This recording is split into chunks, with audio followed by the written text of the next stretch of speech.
You know, there's something rather odd about this whole business of what we call spiritual awakening.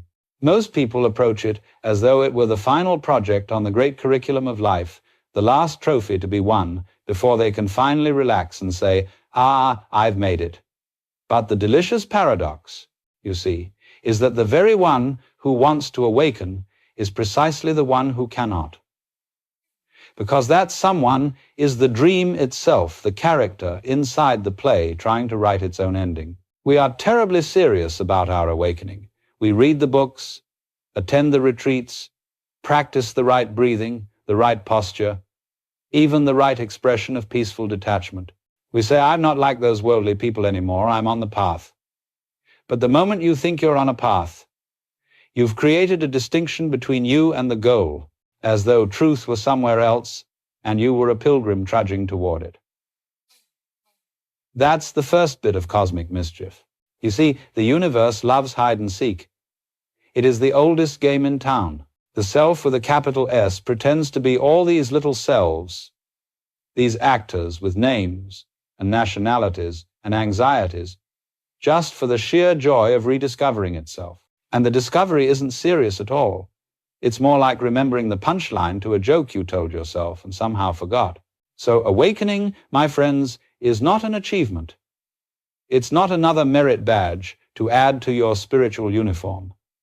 It's the sudden realization that there was never anyone to awaken in the first place. It's the laughter that erupts when you see that you've been chasing your own tail quite energetically and quite earnestly, and the tail was never separate from you. Now, this isn't meant to be cynical.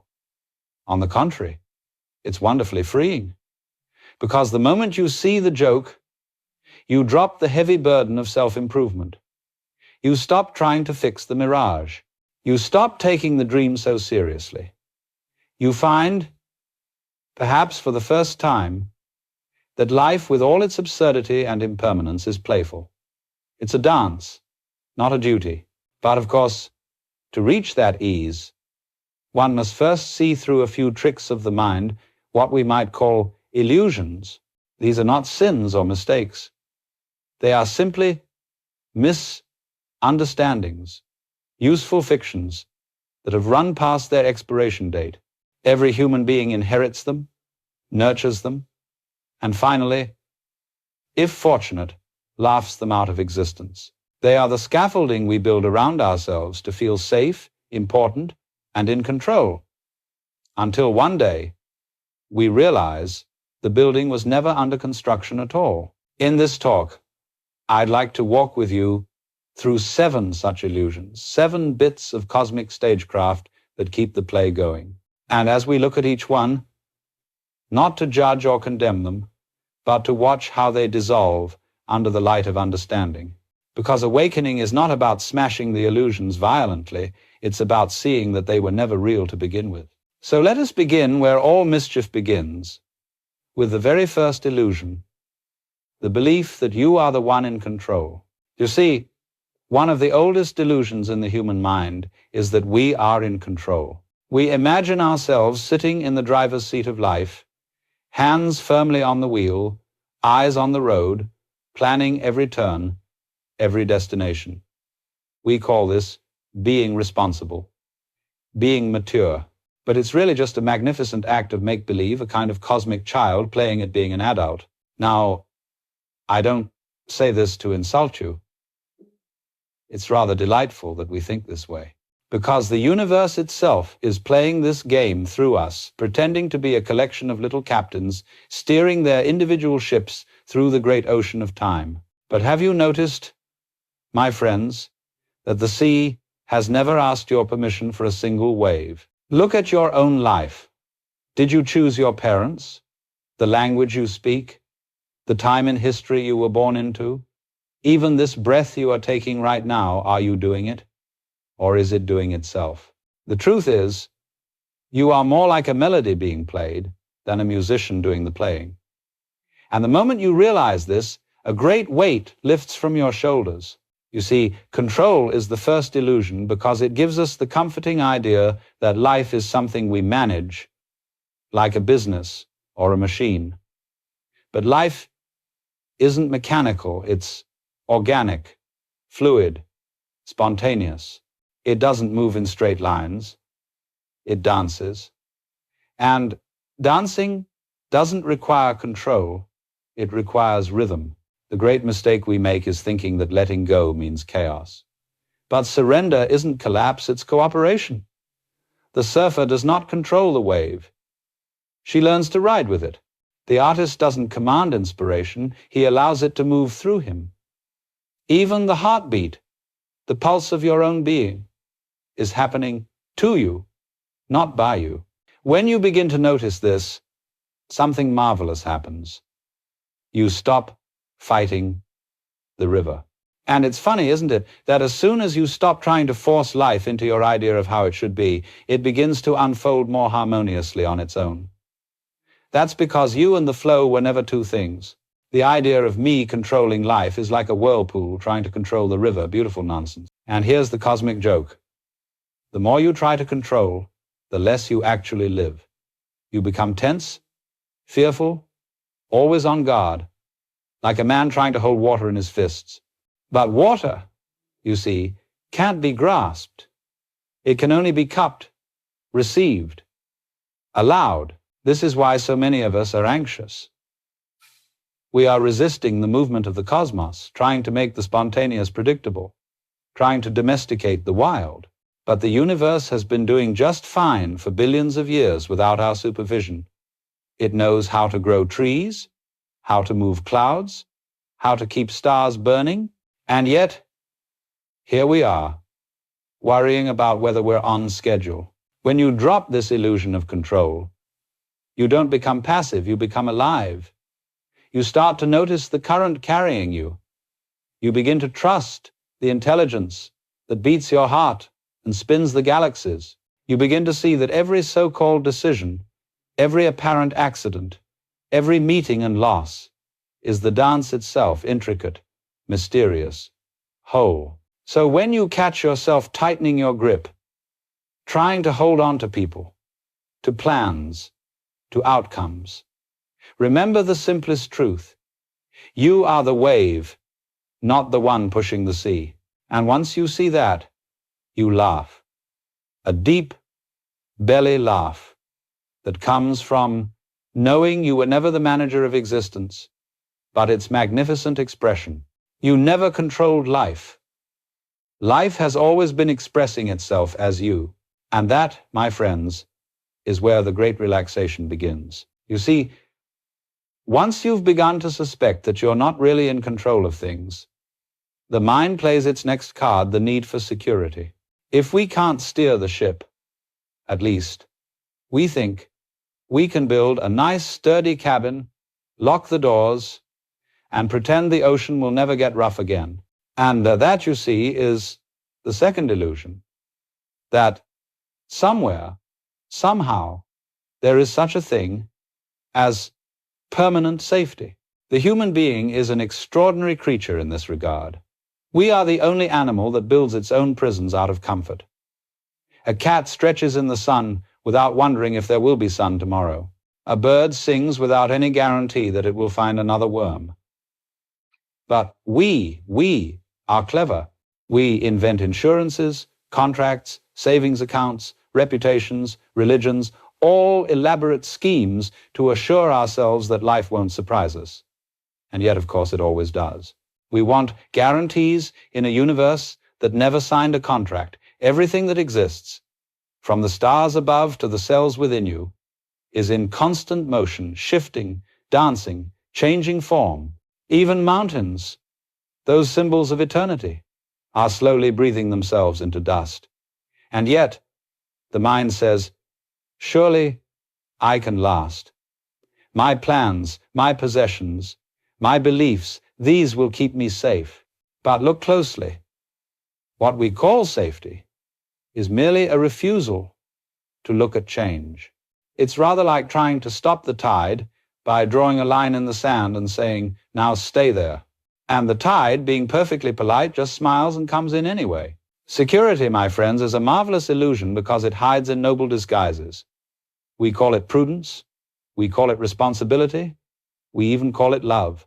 I only worry because I care, we say.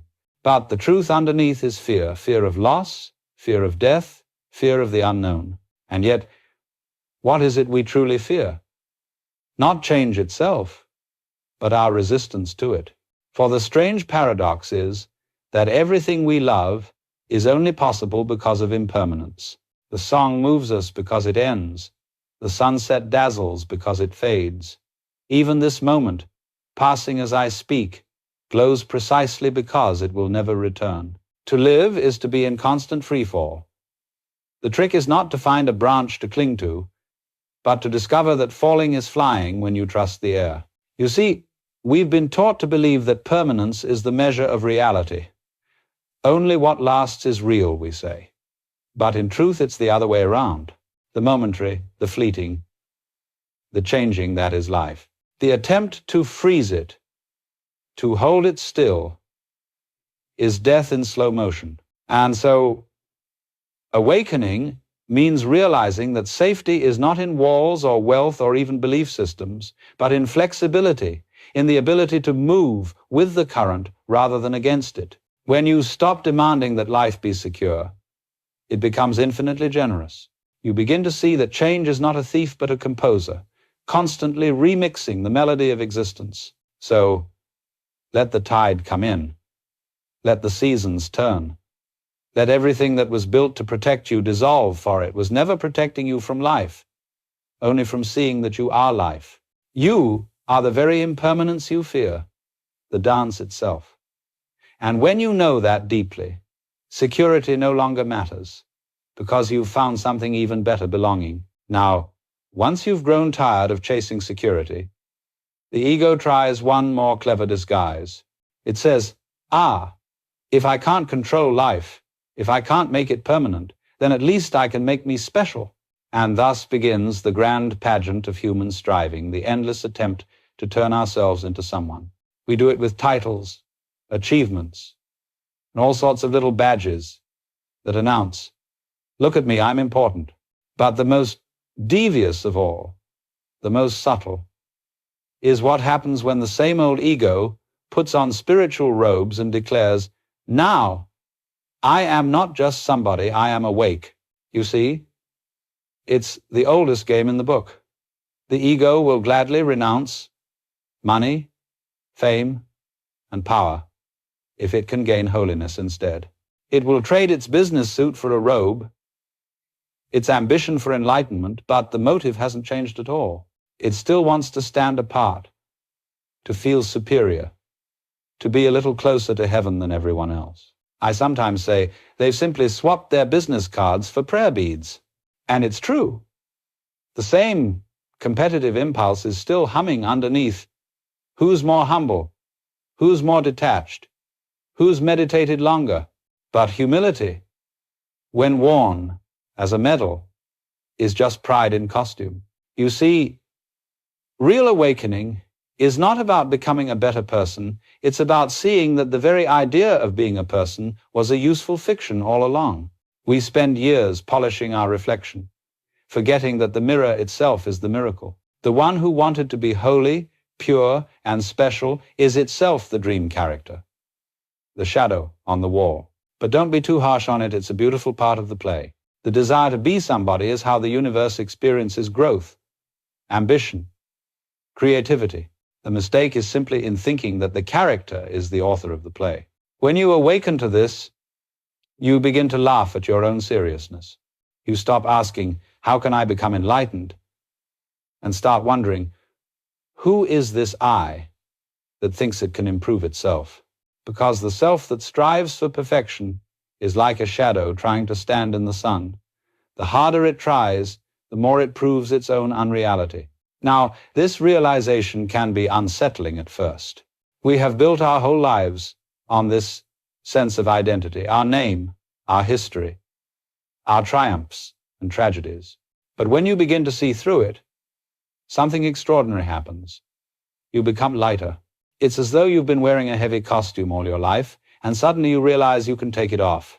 And underneath, there's nothing missing, there's only space, only awareness, only this vastness that has been playing you all along. To lose the illusion of being special is not to become nothing, it's to discover that you were everything from the start.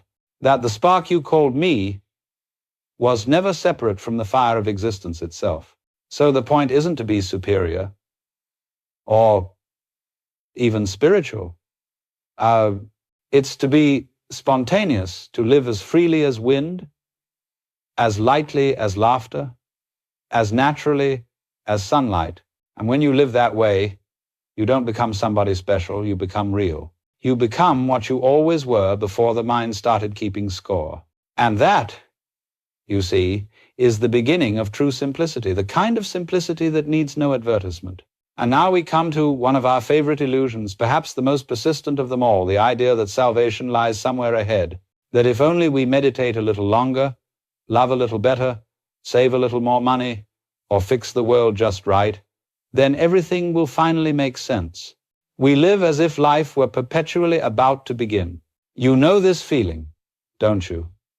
That sense that real life is waiting just around the corner, after graduation, after marriage, after enlightenment, after you get your act together. We are forever preparing for the grand arrival. But the train never comes. Because, you see, there is no station. This illusion is very old. It's baked right into the way we use language. I am going to be happy. I will awaken. Things will get better. It's as if happiness were a place you could visit next summer, provided you can afford the ticket. But the strange thing about the future is that it never actually arrives. It is always the phantom that recedes as you chase it. The mind, clever as ever, doesn't like that. It says, well, all right, I know the present moment matters, but I'll be present later, once I finish everything else. It's a charming bit of nonsense, because later never comes. There's only this, the eternal, now that has been going on forever. You see, the whole idea of progress toward enlightenment is a contradiction in terms. You can't approach what you already are. You can only notice it. Trying to get to awakening is like trying to bite your own teeth, an elegant exercise in futility. This is why all genuine teachers, including the Buddha himself, spoke in paradoxes. They said, there is no path, yet you must walk it. The walking itself is the realization. The practice isn't a bridge to another world, it's a way of fully being in this one. The tragedy of our obsession with the future is that it robs us of the only reality we have. We are like musicians rehearsing endlessly for a concert that will never be performed, because the performance is happening now. Every breath, every heartbeat, every moment of confusion or clarity, it's all part of the music. But we miss it because we're too busy wondering how the next verse will sound. And the universe, in its infinite patience, keeps whispering, there is no next verse. There is only this one, endlessly playing. You see, awakening is not a destination, it is the end of destinations. It's the sudden, liberating discovery that you have been home the whole time. The horizon you've been chasing was simply the movement of your own eyes. Now, I'm not saying you should stop making plans or throw away your calendar. By all means, play the game plan, hope, dream, but do it as one plays a piece of music. You don't play a symphony to get to the last note. You play it because you love how it unfolds. And if you listen closely, you'll hear that the note you are playing right now is eternity itself disguised as sound. When you finally see this, time collapses. The past becomes memory occurring now. The future becomes imagination occurring now. There is only now a vast, living moment that contains everything. So, if you have been waiting for life to begin, stop waiting. It began long ago, and it never stopped. The gates of paradise are not at the end of time. They're right here, open, invisible, inviting you in, but you'll never enter by rushing forward. You enter by standing still. And when you stand perfectly still, not physically, but inwardly, you discover something astonishing. The world has been dancing around you all along, waiting for you to join in. Ah, yes, once we tire of chasing the future, we fall into yet another delightful illusion, the illusion of us and them. It's one of the oldest games in the universe, the tribal game. The game of sides, teams, nations, religions, and identities.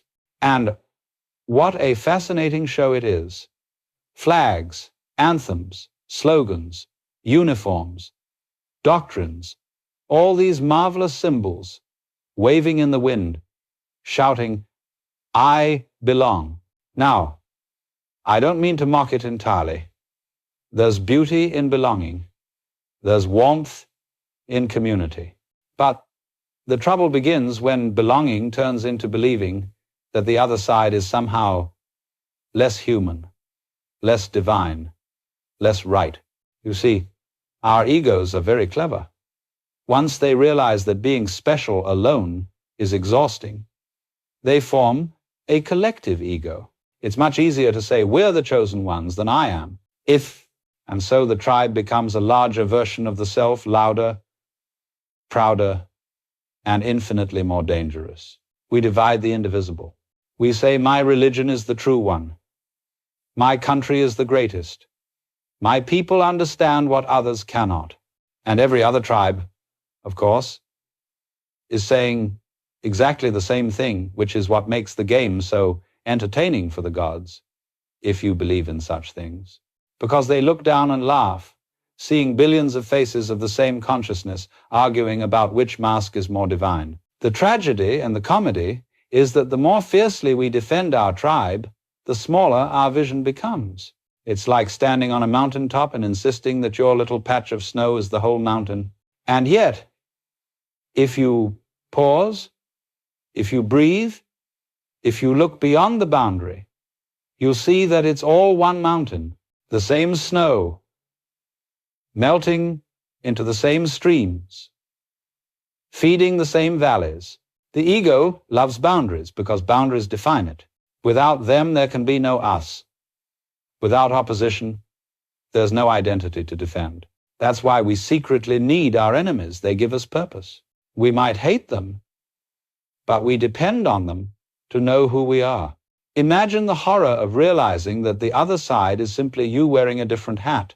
But the awakened person, you see, begins to notice this charade.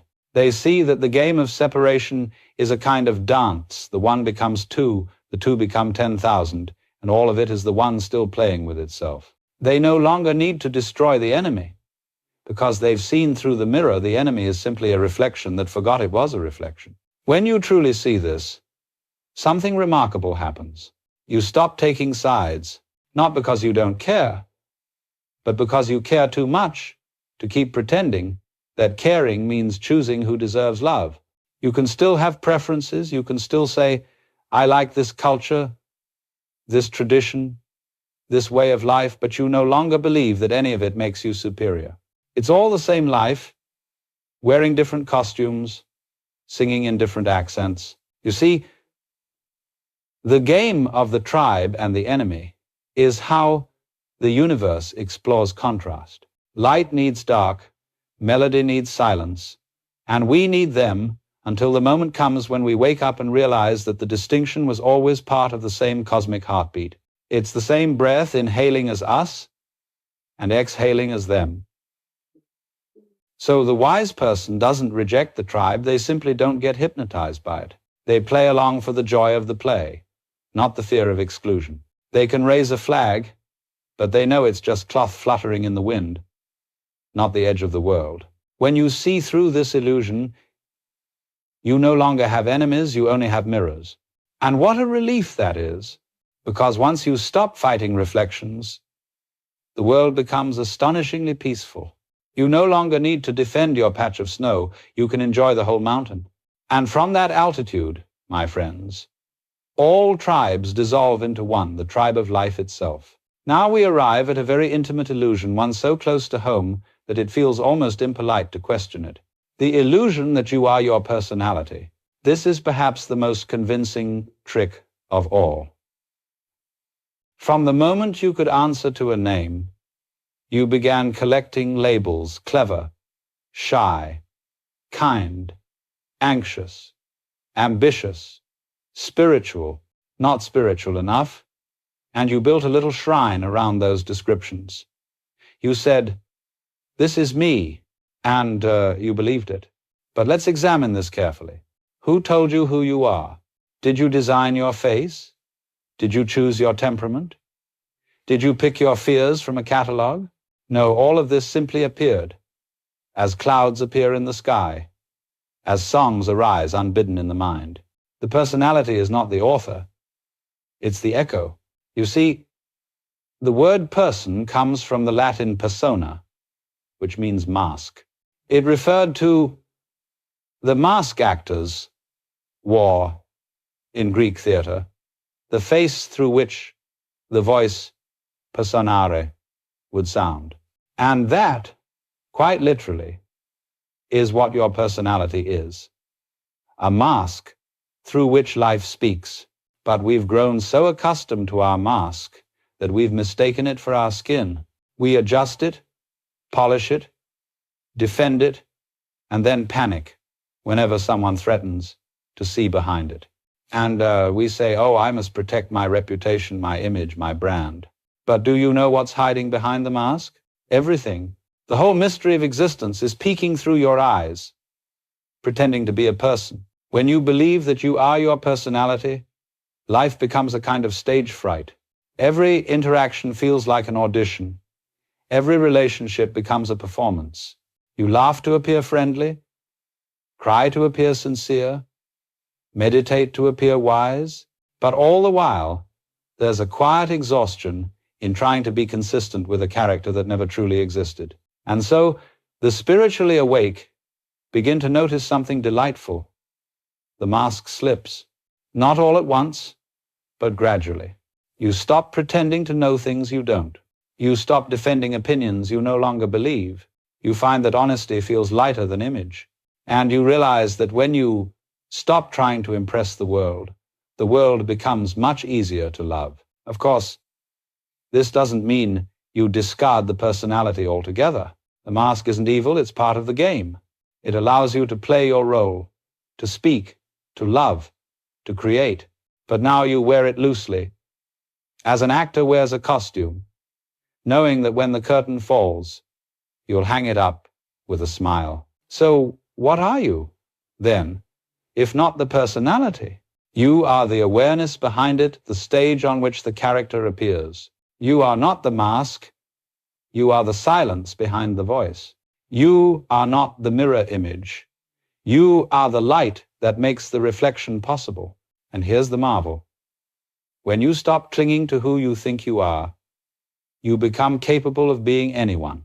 You can laugh, cry, teach, stumble, sing, all without fear, because you know it's all part of the same play. You become free, spontaneous, unembarrassed by existence.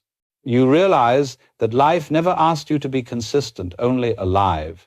So next time someone criticizes you, or praises you, or calls you by some name, remember they are only speaking to the mask. And that's perfectly fine.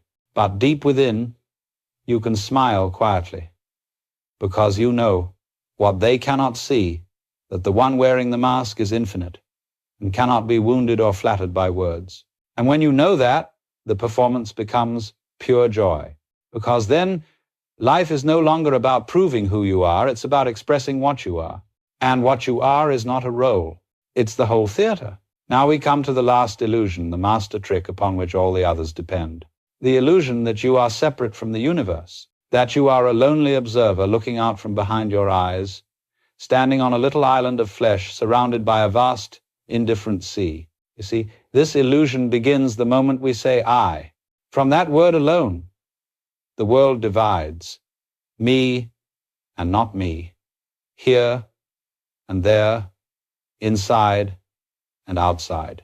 But the boundaries are imaginary, convenient for language, disastrous for understanding. We are like waves, insisting they are independent of the ocean. Each wave has its own form, its rise and fall, its birth and death. But can a wave exist without the water that moves it? The moment you see that, you realize that your very existence is the universe waving you, are the ocean expressing itself as a person. It's a curious thing that we talk about coming into this world. No one comes into the world, we come out of it, like leaves from a tree, like sparks from a fire. The universe grows people in just the same way it grows stars and galaxies. You are not a visitor here. You are the earth, temporarily pretending to be human. The feeling of separation is only a trick of perception. Your eyes can't see themselves. Your teeth can't bite themselves. Your tongue can't taste itself, and yet they are all part of the same organism.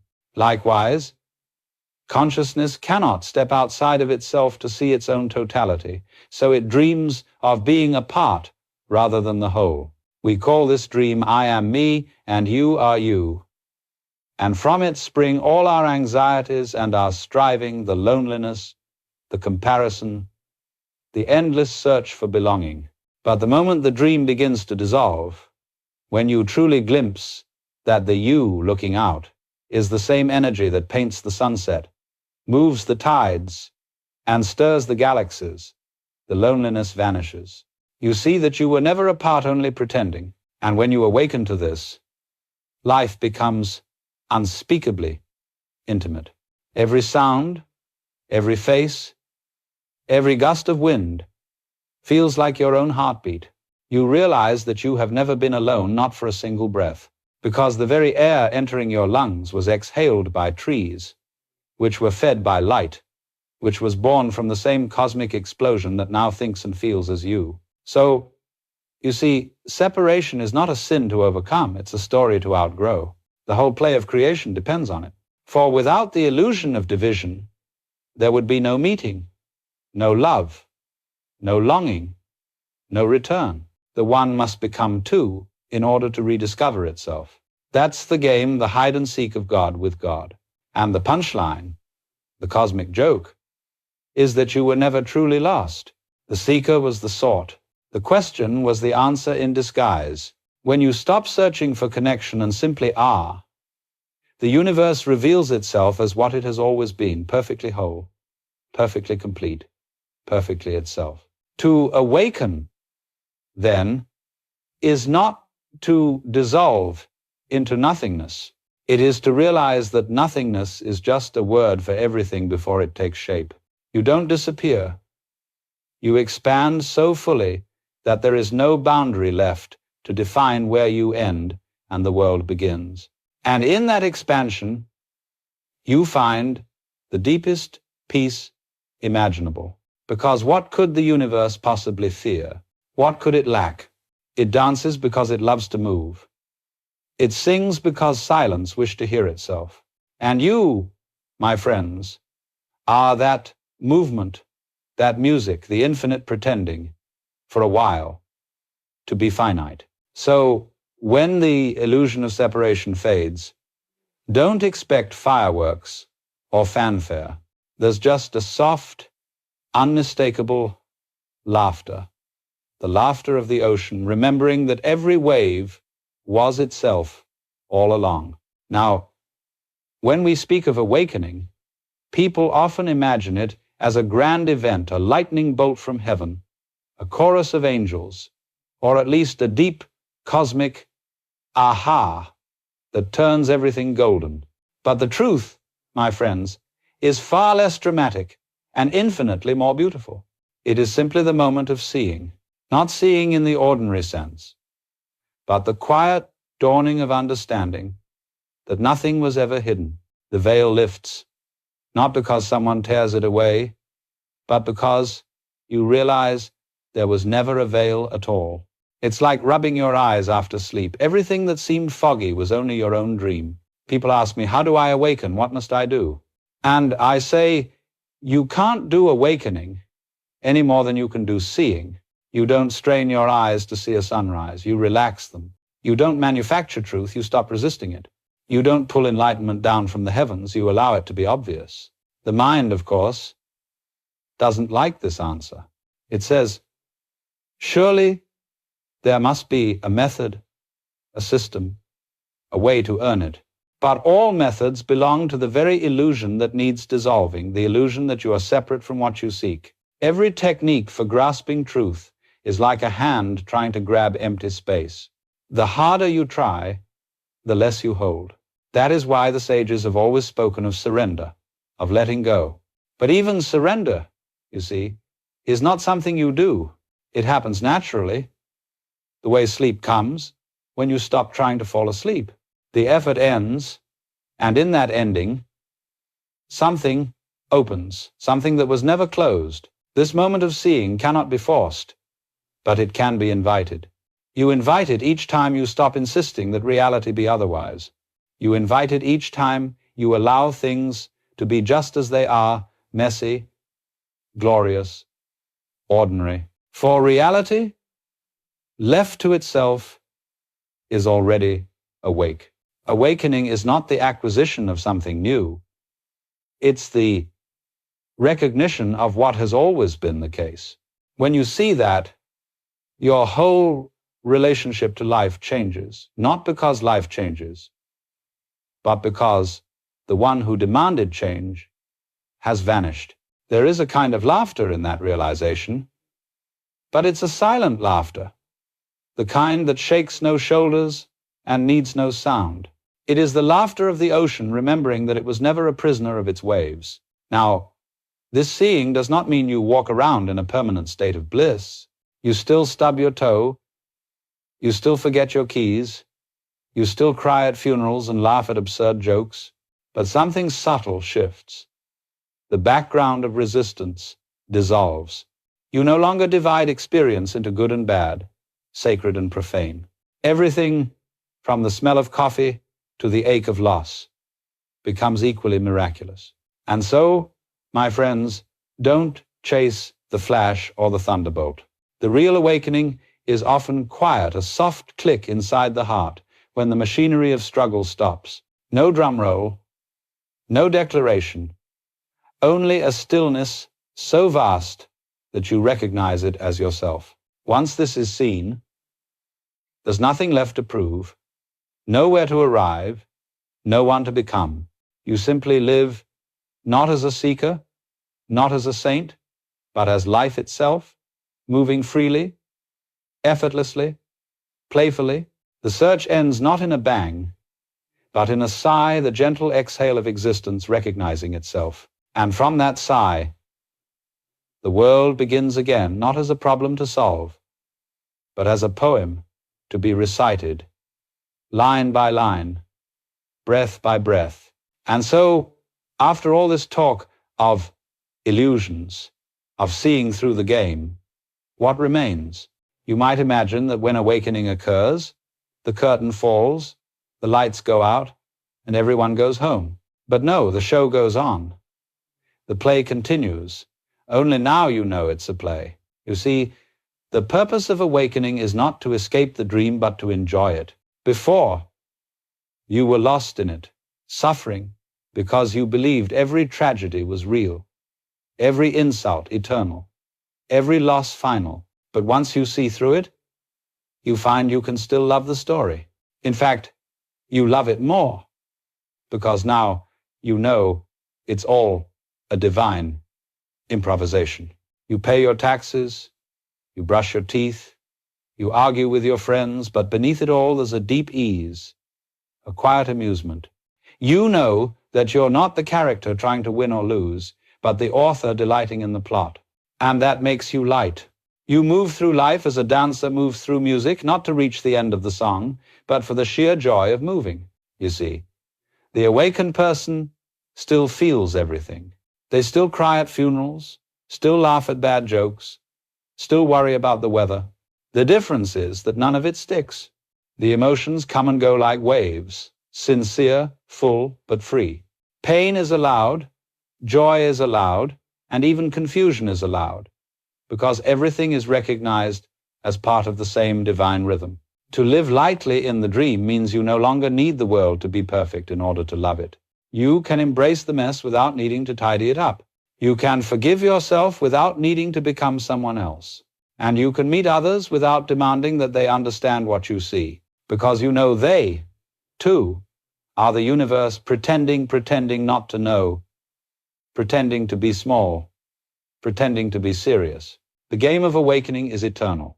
You wake up, and then sometimes you fall asleep again into fear, into ambition, into the old stories. But that's all right. The ocean never blames the wave for curling. You can't truly lose what you've seen. You can only forget for a moment. And even forgetting is part of remembering. So, live lightly. Laugh often.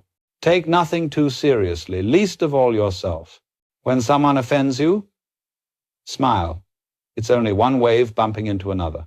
When life throws surprises, bow to them. They are the next lines in the script you're helping to write. And when you meet sorrow, meet it fully, knowing that even sorrow is another expression of the same love that makes the stars burn. You see, awakening isn't an ending, it's a beginning. It's the beginning of real participation, of being fully present in the game of existence, not as a pawn trapped on the board, but as the very consciousness that invented the board for fun. So if you find yourself alone, remember, you are the universe, keeping itself company. If you find yourself lost, remember, the path and the traveler are one. If you find yourself afraid, remember, fear, too, is the play of life pretending to forget its own immortality. And when you finally stop trying to reach the end of the story, you'll notice something extraordinary. There never was an end. The dance goes on forever, and you were never apart from it. You were the music all along. So, let's leave it there, not with a conclusion, but with a question that needs no answer. If you are the dreamer and the dream, what else is there to do but laugh, bow deeply, and keep on dancing?